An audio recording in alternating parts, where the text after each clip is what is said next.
quería comenzar hablando de una palabra que últimamente ha estado como muy de moda, que es la palabra tóxico. Sí, ¿verdad? Y entonces uno escucha, no seas tóxico, o fulanito es tóxico, o no, ellos tienen una relación tóxica. La más que yo he escuchado que me deja impresionado es, deja la toxicidad. O sea, ya hasta la conjugamos. Entonces, eso está muy arraigado ahorita en el léxico. Entonces, pero cuando hablamos de algo tóxico, es algo que es venenoso, que le hace daño al que lo consume, ¿cierto? Entonces, por ahí va la cosa. Las personas están usando ese término, o usamos, porque a veces yo también lo digo, para definir aquellas relaciones que envenenan o que dañan nuestra paz y nuestra capacidad de compartir con otra persona. Entonces, de eso se trata el término de la toxicidad.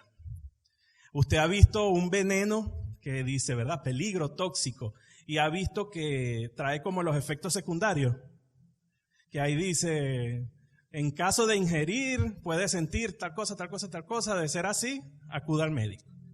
Entonces, también estar o tener una relación tóxica con otra persona puede causar agotamiento, frustración, incomodidad y hasta algunas veces tristeza y depresión. Entonces, bueno, es importante que hablemos del tema. Es normal, por otro lado, es normal que en el transcurso de una relación nosotros podamos tener algún impasse o algún conflicto, porque los conflictos forman parte de la vida y quizás se dan por alguna diferencia de caracteres entre una persona y otra o puntos de vista encontrados. ¿Qué pasa? En algunos casos, yéndonos al extremo, ese comportamiento, digamos una relación, ese comportamiento de una de las personas de la relación o de las dos personas hacen que no puedan convivir en paz. Y cuando se rompe esa paz y esa armonía, es que viene la relación tóxica. Y esto puede suceder, cuando lo escuchamos generalmente lo asociamos a las parejas, ¿verdad? Pero esto puede suceder en las familias, inclusive con los amigos o hasta en el trabajo, donde pueden haber situaciones de conflicto, situaciones abusivas que rompen con la armonía y la paz que debe imperar en esa convivencia. Y por supuesto que la vida cristiana tampoco escapa de esos conflictos que pueden rayar en lo tóxico, que quizás no es el término más adecuado, quizás podríamos hablar de saludable, que es el título que le di yo a esta enseñanza hoy. Hablar de relaciones no saludables. Y en la Biblia vemos ejemplos de relaciones no saludables. Desde el inicio vemos la rivalidad entre Caín y Abel y lo que eso llevó también entre Jacob y Esaú. Inclusive más adelante vemos a Saúl y David, que eran amigos, y después todo lo que derivó. Y así sucesivamente pudiéramos nombrar muchísimas historias de la Biblia en donde vemos la presencia de conflicto y de relaciones truncadas por algún problema o por alguna situación. También, inclusive, el mismo Jesús, dentro de las cosas con las que tuvo que lidiar o que trabajar, fue con la rivalidad que existía entre los discípulos. Muchas veces hablé yo de eso, creo que en la prédica anterior, acerca de que ellos querían saber quién era el más importante, quién era el mejor, quién era el que iba a estar al lado del Señor. Imagínense. Inclusive vemos cómo Judas, que estuvo con el Señor recibiendo sus enseñanzas, lo traicionó. Entonces eso nos da como una luz acerca de que pueden existir relaciones no saludables aún dentro de la iglesia.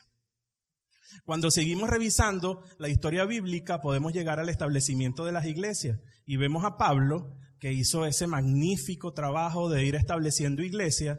Y una vez que establecía las iglesias, él volvía, lo que estamos en primeros principios lo hemos visto, que él volvía a ver qué estaba pasando en las iglesias. Y él recibía cartas y respondía a esas inquietudes que sucedían. Y es el caso de la iglesia de Corinto, de los corintios. Allí, cuando vemos la primera carta a los corintios, estaba sucediendo una serie de situaciones que estaba rompiendo con la armonía que debía existir en la iglesia. Una de ellas era que ellos tenían divisiones y contiendas por el tema de los dones espirituales. Ese era uno de los temas. Algunos se creían más importantes que otros. También había cierta división, que si yo era de Pablo, que si yo era de Apolo. Y por otro lado, también había un tema de inmoralidad sexual. Eso lo vemos específicamente en el capítulo 5. Había un hombre, miembro de la iglesia, que estaba viviendo con su madrastra. Eso es una inmoralidad que no es posible que estuviera sucediendo. Pero no solamente era que estaba sucediendo, sino que los hermanos de la iglesia de Corinto estaban orgullosos de que eso sucediera, se jactaban de que eso estaba sucediendo. Entonces, ante esto, Pablo los exhorta y entonces vamos a leer primero a los Corintios 5, del 9 al 13. Por favor, ubíquenlo allí. Primero a los Corintios 5, del 9 al 13. ¿Lo tenemos? Ok, yo les voy a leer. Os he escrito por carta que no os juntéis con los fornicarios, no absolutamente con los fornicarios de este mundo, o con los avaros, o con los ladrones, o con los idólatras. Pues en tal caso sería necesario salir del mundo. Más bien os escribí que no os juntéis con ninguno que llamándose hermano, fuere fornicario, o avaro, o idólatra, o maldiciente, o borracho, o ladrón. Con tal ni aun comáis. Porque, ¿qué razón tendría yo para juzgar a los que están fuera? ¿No juzgáis vosotros a los que están dentro? Porque a los que están fuera Dios juzgará. Quitad pues a ese perverso de entre vosotros. Entonces acá vemos la radicalidad de Pablo en lo que él ordenaba que se hiciera con esta persona. Y él coloca allí un concepto muy importante, que es el tema de la separación. Y muchísimas veces nosotros decimos, bueno, yo no puedo estar con nadie del mundo, porque son avaros, porque son maliciosos, porque son chismosos. Pero ¿a quién estamos llamados nosotros a predicar, a evangelizar? A esas personas.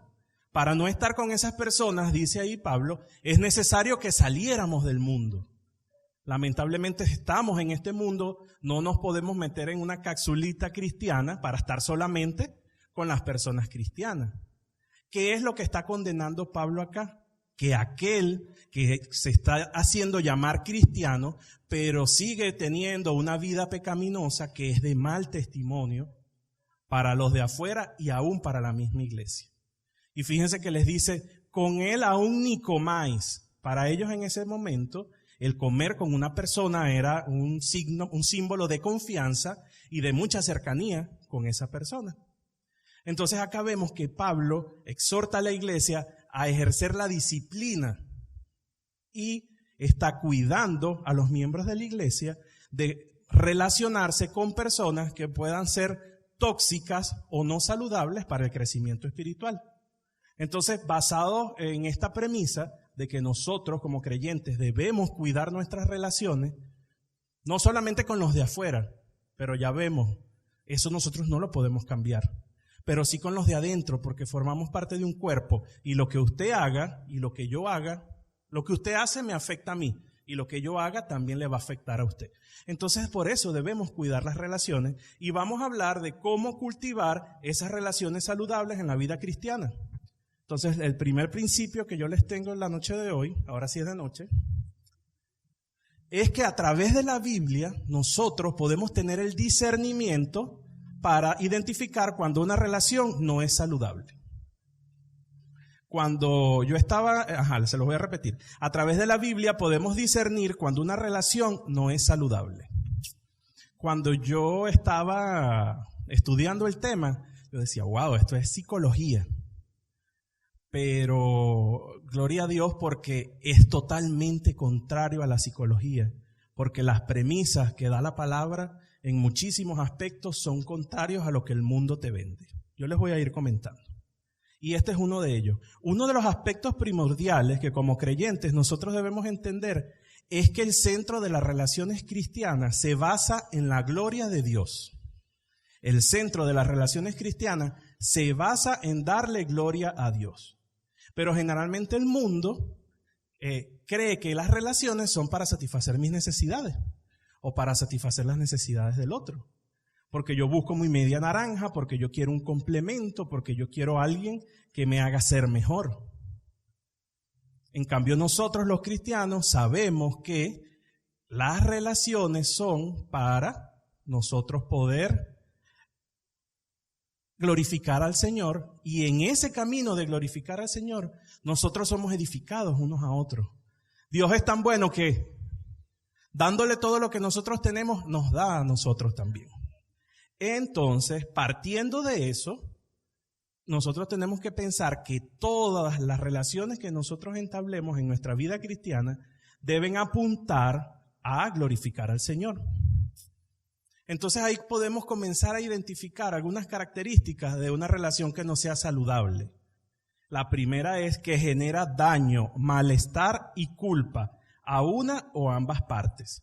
Entonces vemos que en esas relaciones donde hay manipulación, chantaje, victimización, inclusive donde impera la ira, la violencia física, psicológica, verbal, así sea muy disfrazada, muy comedida, pues allí estamos ante la presencia de una relación que no es saludable. Las relaciones sanas son aquellas en donde nosotros buscamos, además de glorificar al Señor, como ya se los he venido diciendo, edificarnos mutuamente.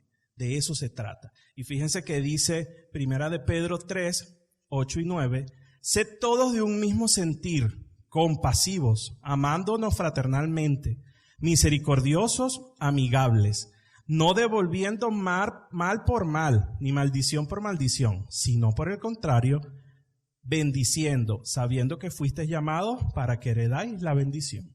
Esa es nuestra razón de ser, el amor. No hacernos daño. Entonces tengamos cuidado con esas relaciones en donde, así sea de una forma muy pequeña, hay malestar, culpa, problemas de ira, muy importante. También es importante que nosotros identifiquemos que hay personas que intentan satisfacer sus necesidades a expensas de la otra persona. Intenta satisfacer sus necesidades a expensas de la otra persona. Y los que están en matrimonio sobre la roca deben tener ese concepto fresco de que el hombre tiene 4 necesidades básicas. Los seres humanos tienen 4, no sé si van por ahí ya. Yo creo que sí. Bueno, hay unos que sí, hay otros que no. O están unos adelantados o están unos atrasados, no sé. Pero entonces el hombre tiene 4 necesidades básicas, que son aceptación, seguridad, ¿qué más? Identidad y propósito. Entonces, aceptación, identidad, seguridad y propósito. El problema con esto es que muchísimas veces la gente cree que esas necesidades se van a satisfacer a través de otras personas. Y pasan cosas como la siguiente. La dependencia emocional. Bueno, me siento mal si no estoy con esa persona o si no hablé con esa persona. O mi estado de ánimo depende de cómo yo esté con esa persona. Si estoy bravo con esa persona, estoy mal. O si estoy contento, estamos finos. Mucho cuidado, ¿ok? Asumir o exigir roles que no corresponden. En la palabra, y también lo hemos visto en los estudios de primeros principios, que hay roles establecidos dentro y fuera de la iglesia, en la familia y en la familia de Dios. ¿Verdad? Los padres, los hijos. Entonces muchas veces escuchamos, es que tú eres como un padre para mí, es que yo soy tu hijo espiritual. Y el mismo Señor Jesucristo dice que no llamen a nadie padre, que el único padre es el que está en los cielos. Entonces tengamos cuidado con esas actitudes en donde queremos que una persona suplante un rol. Yo sé que suena duro, pero no es sano, porque padre es padre, madre es madre, amigo es amigo. Cada uno tiene roles, tiene responsabilidades y cuando rompemos con eso, vienen los problemas en las relaciones. También las metas o las actividades que hago son a expensas de otro. No, si mi hermanita no va para la iglesia, yo no voy, porque yo voy a estar solita ahí. Y si ella no va para el campamento, yo no voy, porque me da pena con los demás hermanos. Hermanos, somos una familia. No es que nada más Daniel es mi hermano y el otro no, todos somos hermanos. Entonces no podemos tener una dependencia emocional ni depender nuestras actividades, nuestras metas de otra persona. Entonces hay que estar pendiente allí. Hay algo que nosotros también aprendemos en Matrimonio sobre la Roca y creo que eso nos queda para la vida, es que nosotros debemos entender que las necesidades más profundas del ser humano solamente las puede satisfacer el Señor. Amén. Y dice Jeremías 17:7, bendito el hombre que confía en el Señor y pone su confianza en Él. Será como un árbol plantado junto al agua, que extiende sus raíces hacia la corriente.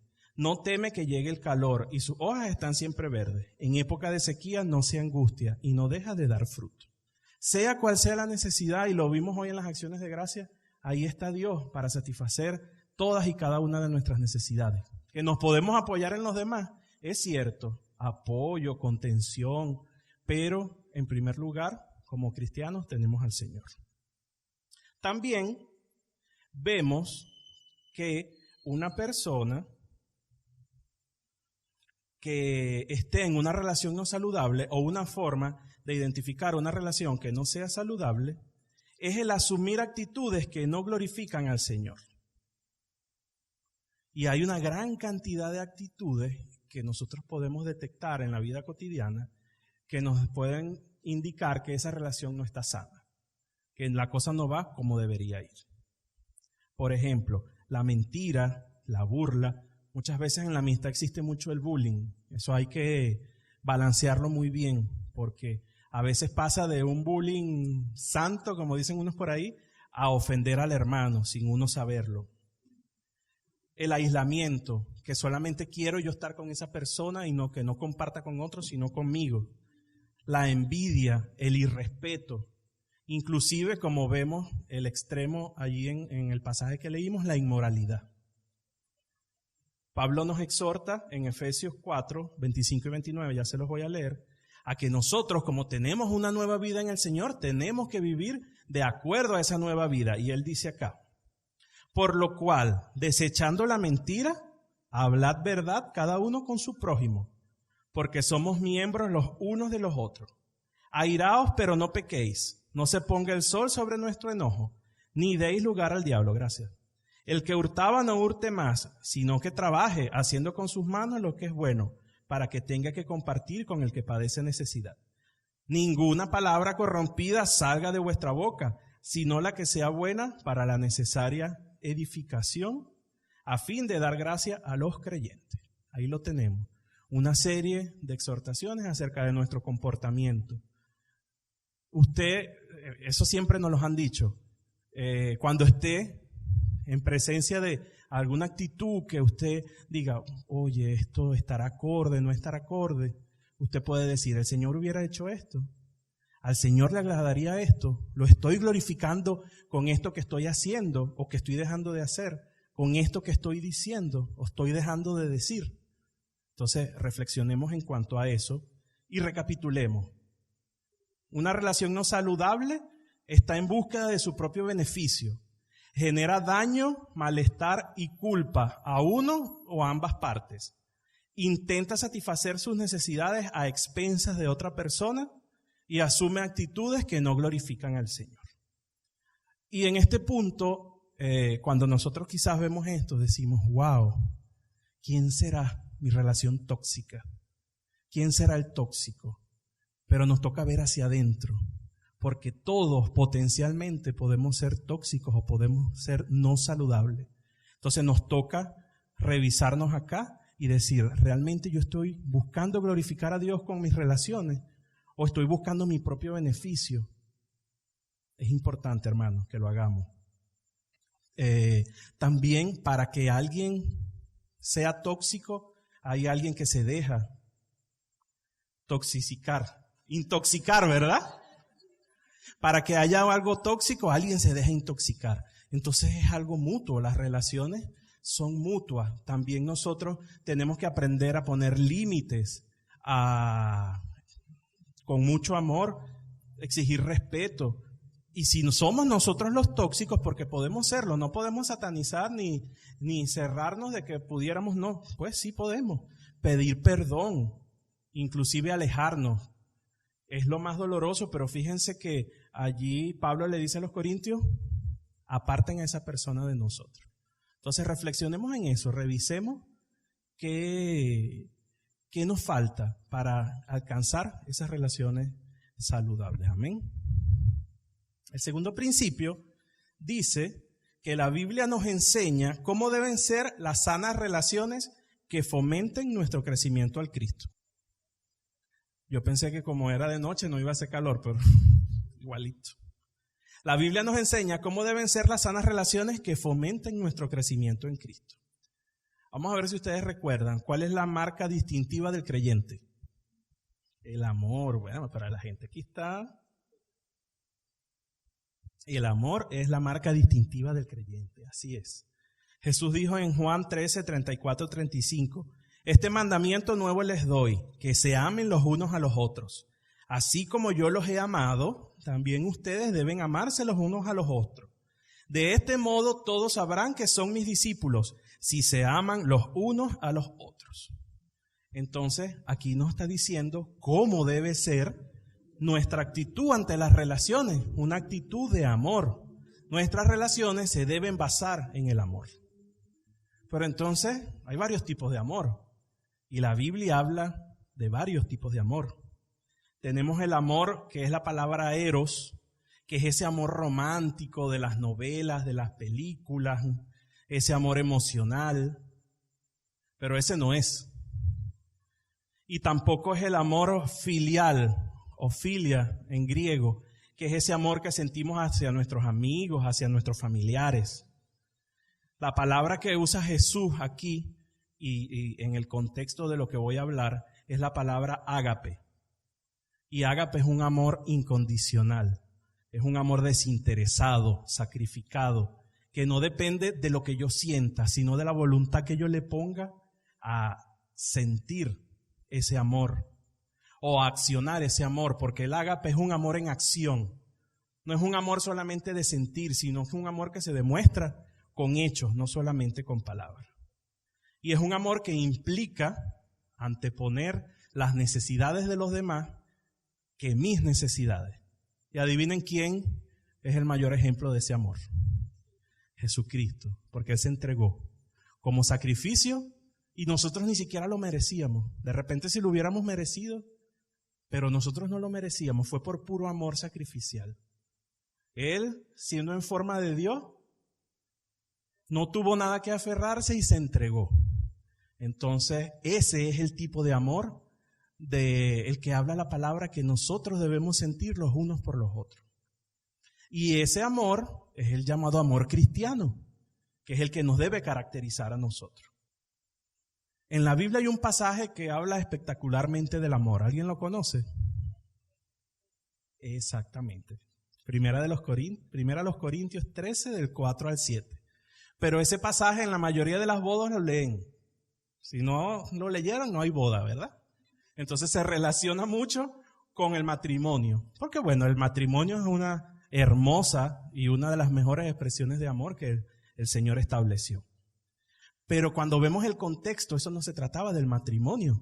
Esto se trataba de una exhortación que estaba haciendo Pablo a los corintios, porque ellos se estaban exaltando o estaban compitiendo unos a otros a ver cuál era el mejor don o quién tenía el mejor don. Entonces, ante esto, él los amonesta y les dice, pero que yo tengo algo más excelente. Y así mismo lo dice en la palabra, como una redundancia, ¿verdad?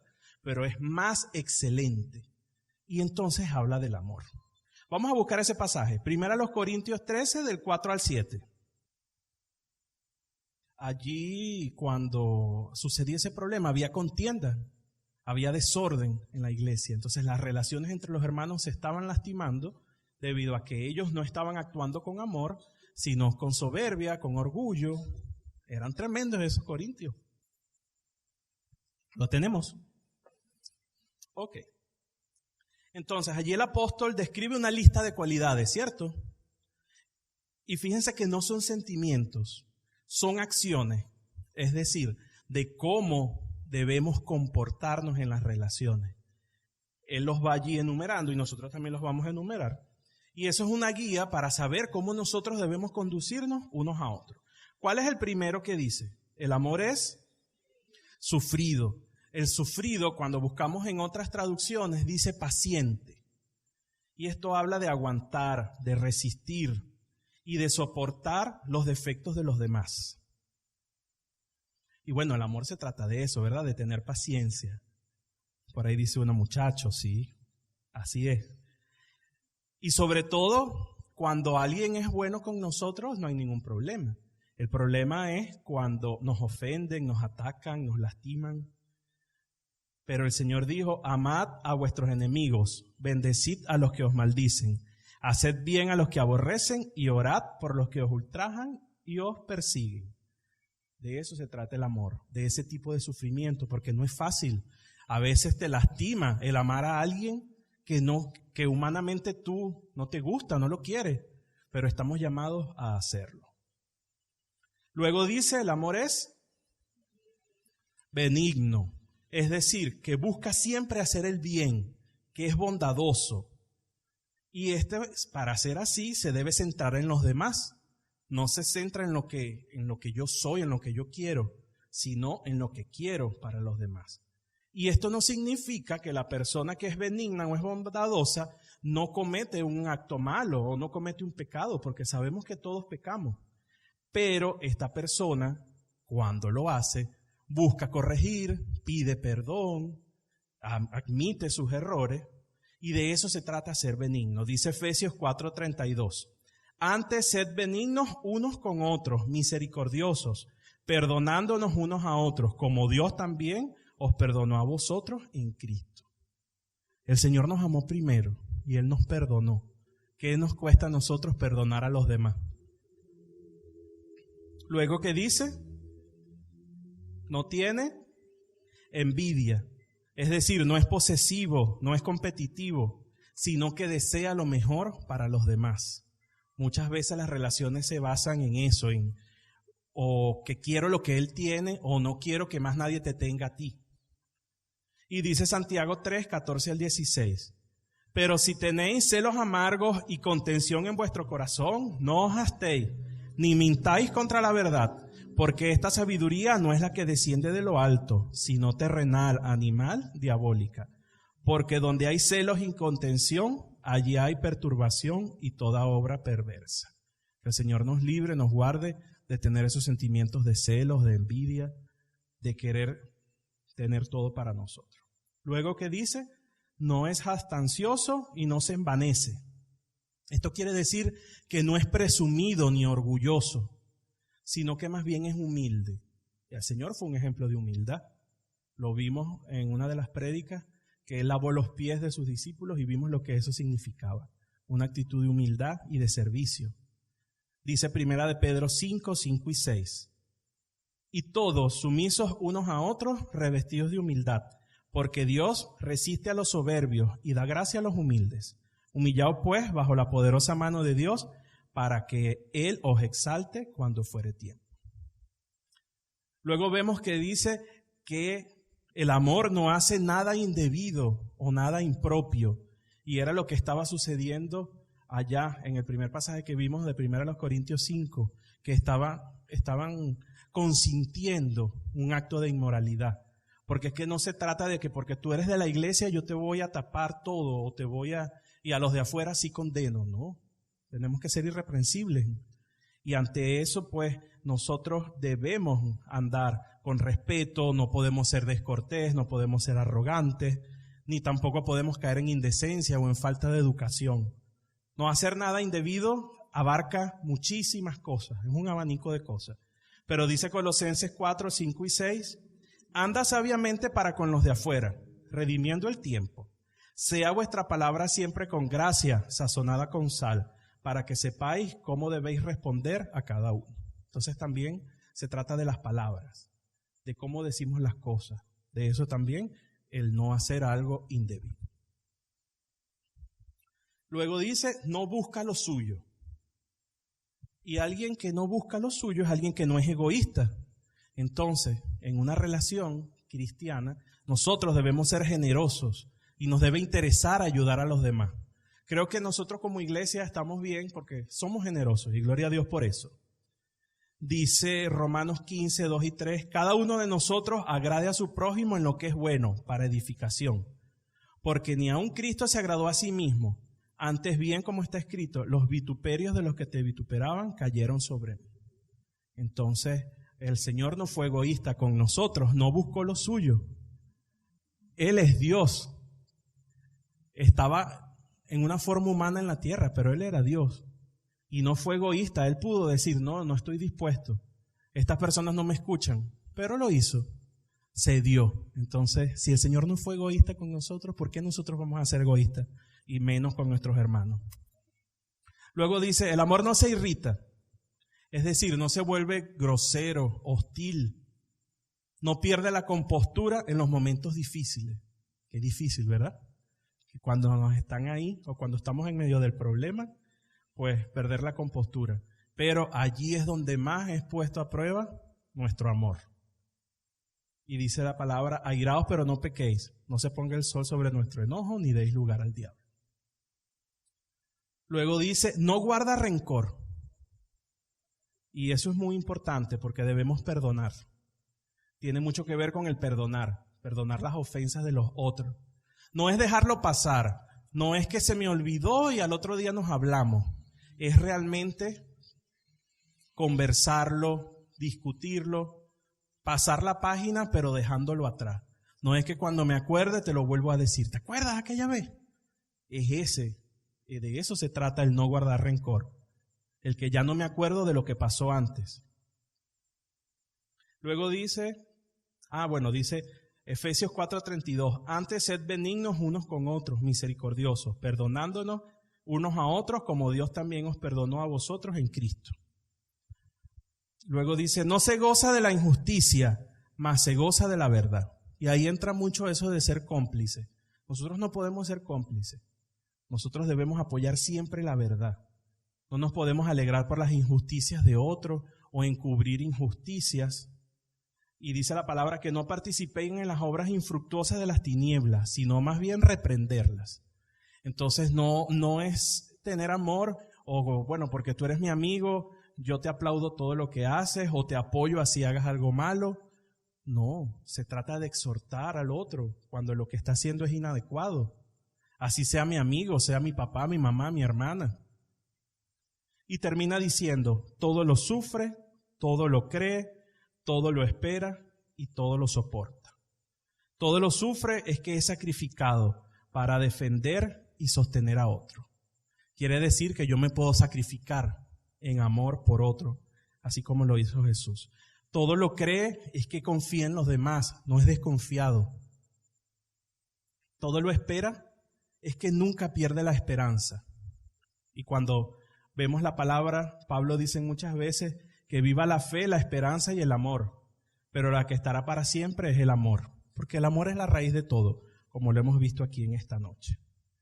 Y dice Primera de Pedro 2, 20, 21, mas si haciendo lo bueno sufrís y lo soportáis, esto ciertamente es aprobado delante de Dios. Pues para esto fuisteis llamados, porque también Cristo padeció por nosotros, dejándonos ejemplo para que siga sus pisadas. Entonces, como decía en su testimonio mi hermano Daniel, no se trata de que Dios es bueno porque siempre me va bien. O bueno, yo pienso que sí, este es el camino porque aquí me va mal. No, hay que aprender a discernir la voluntad de Dios. Y el Señor sufrió. Y Él dijo, en el mundo tendréis aflicción, pero Él venció. Y nosotros junto con Él, amén.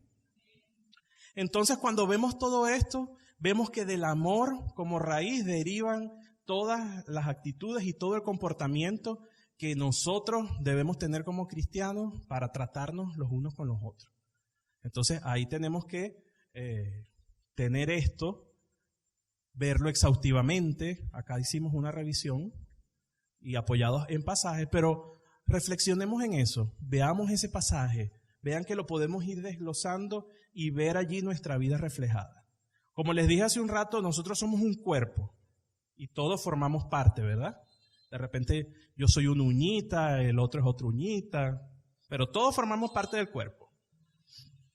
Entonces lo que yo haga y el crecimiento en la fe que yo tenga no depende solamente de mí, sino depende de todos, de cada uno de nosotros que suma dentro de la iglesia local. Y eso lo hemos visto con el crecimiento que hemos tenido a través de los diferentes estudios que estamos realizando, ¿cierto?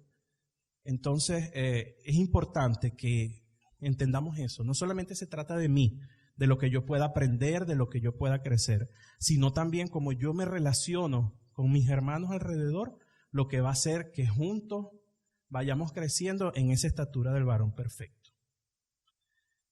Y el llamado que tenemos nosotros en esta noche está en Romanos 14:19.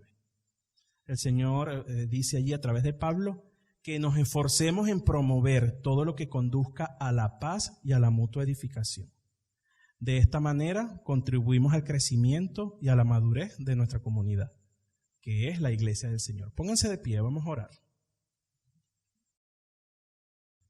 Antes de orar, esta lista que nosotros estuvimos revisando al final, muchas veces usado como una vara para nosotros medirnos o como una regla. Y nosotros decir ahí, ¿en dónde estoy? ¿Cómo está mi amor? ¿Qué tengo que hacer para mejorarlo? ¿Cómo me estoy yo relacionando con mi hermano? ¿Realmente mis relaciones están basadas en ese amor cristiano? ¿O hay alguna actitud de interés, de irrespeto, de querer algo de los demás? Reflexionemos en eso, mi hermano. Y veamos cómo nos relacionamos con nuestros hermanos, porque finalmente a través de eso nosotros glorificamos al Señor y vamos creciendo juntos como iglesia. Incline su rostro y vamos a orar. Qué bueno eres, Señor, porque tu fidelidad no tiene límites, Padre. Aunque nosotros somos infieles, tú permaneces allí, Señor. Y tú nos has dado herramientas para poder discernir en la vida cristiana. Y en tu palabra están todas las claves, Señor, de cómo nosotros debemos conducirnos. Y como hemos visto en la noche de hoy, una de ellas es a cómo relacionarnos unos con otros, Padre. Gracias, Señor, porque tú nos diste ese amor. Tú fuiste el mejor ejemplo de ese amor sacrificial. En esa cruz moriste por nosotros, sin importar que nosotros no lo merecíamos, por nuestros pecados. Nosotros queremos ser obedientes y retribuir una pequeña parte de ese amor que tú nos das a través de las relaciones con nuestros hermanos. Ayúdanos a que ellas estén llenas de amor, pero de ese amor ágape que es incondicional, que es desinteresado, que es respetuoso y que se demuestra con hechos y no solamente con palabras, Señor. Perdónanos, Padre, si hemos tenido actitudes que pudieran sernos saludables para relacionarnos con los demás, Señor, y ayúdanos, Padre. Queremos ser santos, así como tú dices, Señor, como tú lo eres, Padre. Y ayúdanos dentro de eso a poder relacionarnos mejor con los que nos rodean.